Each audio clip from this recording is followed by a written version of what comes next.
Buenos días, señoras y señores. Good morning, ladies and gentlemen. We would like to offer a warm welcome to all of you who have joined us today for this webcast on the Mexico deal that was signed and announced yesterday. Let's hope it will be a good start to the Easter holiday for everybody.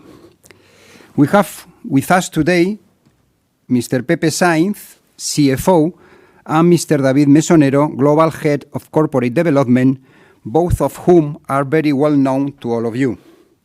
David, by the way, is slightly far away from here, Madrid. I would like to stress that we will only accept questions submitted via the phone line, so please ask your question only by dialing the numbers you have received included in the call for this webcast. Also, and if possible, please do not exceed 3 questions per participant. Hoping that this presentation will be useful and informative for all of you, now, without further ado, I would like to give the floor to Mr. Pepe Sainz. Thank you very much again. Please, Pepe. Hello. Good morning to all of you. Thank you for attending this brief call. Thank you, Ignacio. Let me do a brief summary of the deal. Basically, Iberdrola is selling in Mexico the plants that have a PPA with CFE, known as PS. 7,800 megawatts out of the 8,436 are assets of this kind that I have to remember everybody that they are under government concession and they will start expiring from 27 onwards. Also, let me stress that Iberdrola keeps its presence in Mexico, basically through the assets linked to its private industrial customers and the PPAs associated with them. 1,200 megawatts of CCGTs, 1,059 megawatts of renewables, and more than 200 megawatts of cogeneration are still part of the Iberdrola group in Mexico. And in addition to this, we have a pipeline of 6 gigawatts of renewable developments. In general terms, we maintain approximately 45% of the operating profit. Iberdrola maintains its commitments to Mexico as we expect to grow in renewables and in our supply business with a much better relationship with the Mexican government. At the same time, we are improving our financial strength. We have done a very important step forward in an asset rotation, although we will continue to look for opportunities to create value for our shareholders, and also this has a very important element in our ESG strategy, and this will accelerate our 2040 net zero ambitions. So I think that this transaction is a very good transaction for both parties, for the Mexican government, strategic objectives, and for us. Let me now give the word to David Mesonero that will give you more details on the transaction. Thank you, and I will be back later after David comments. Thanks, Pepe. Good morning to all of you, and thanks for being here with us. Sorry for the potential bad connections, but I am still outside of the office. Let me explain to you, as Pepe was mentioning, the key terms of this transformational deal. This is the largest ever deal done in Mexico in the energy space, and it's the top 5 ever in LATAM.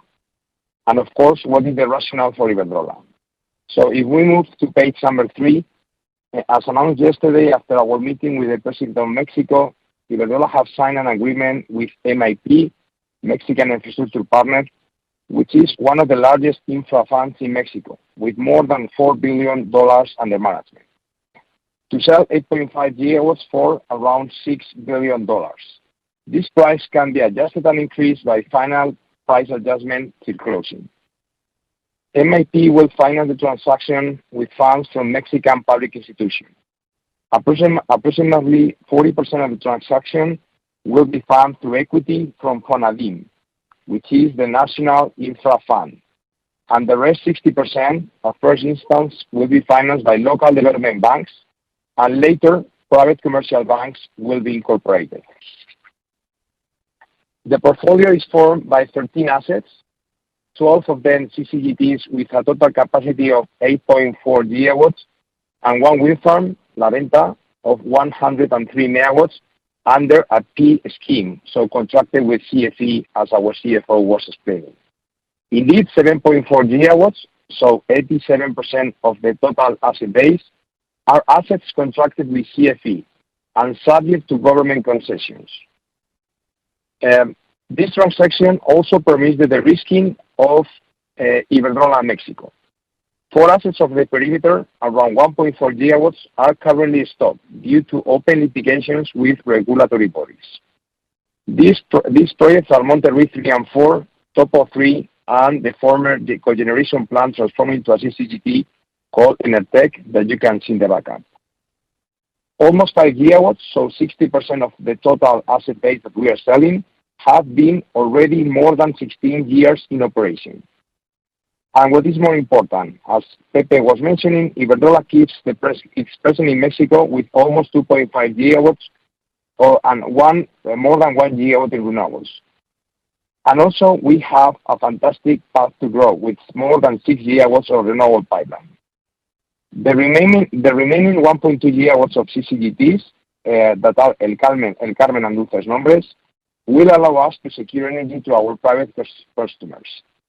Regarding transaction and the calendar, the next step is to close the SPA in the next few weeks, receiving the letter of credit by the buyer and obtaining regulatory approvals from the typical government bodies like CFE, CRE, and CENAFE, which is the antitrust government body. Our common idea, both the buyer and the seller, is to close as soon as possible, being the longest stop date, the 31st of December of this year. And after explaining this, I pass again to Pepe Sainz. Thank you very much, David. As I was commenting, this deal fits perfectly with our strategy. Basically, through this deal, now we have an opportunity of recycling capital towards growth in new opportunities in the USA through IRA and in Europe through the Repower EU, increasing the exposure to A-rated geographies. At the same time, as David was mentioning, we will grow in Mexico in renewables and with private clients, something that we didn't had looked at it up to now, given the regulatory uncertainty we had in Mexico. Obviously, this improves our financial strength, and obviously that improves strongly our ESG strategy. Let me give you briefly the financial impact of this deal. Gross cash proceeds or lower debt are around 6 billion euros. We are, giving back 550 million of EBITDA. We maintain around 400 million of EBITDA.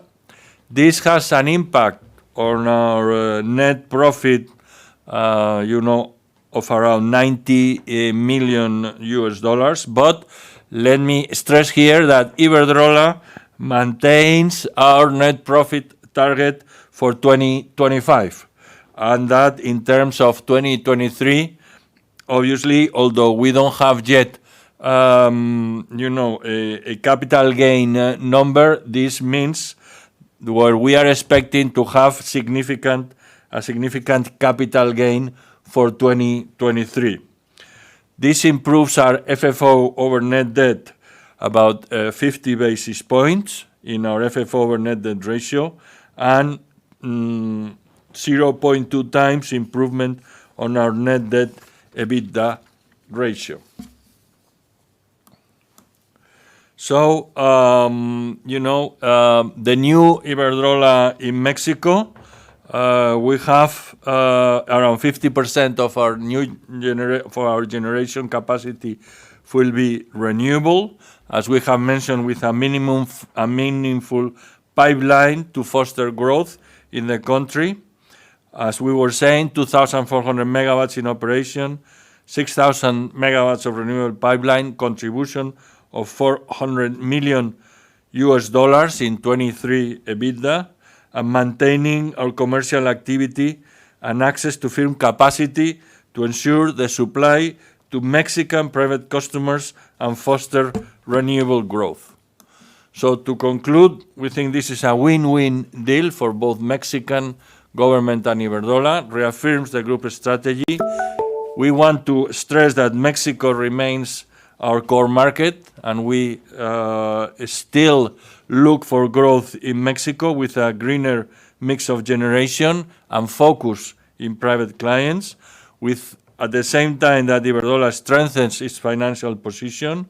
We think that this deal has been done at an attractive valuation for Iberdrola, and this is important in the decarbonization strategy of the group, and we have already achieved 90% of our asset rotation plan and partnership plan, but I insist we will still continue to look for opportunities to create value for our shareholders. Thank you very much, and we are open to questions.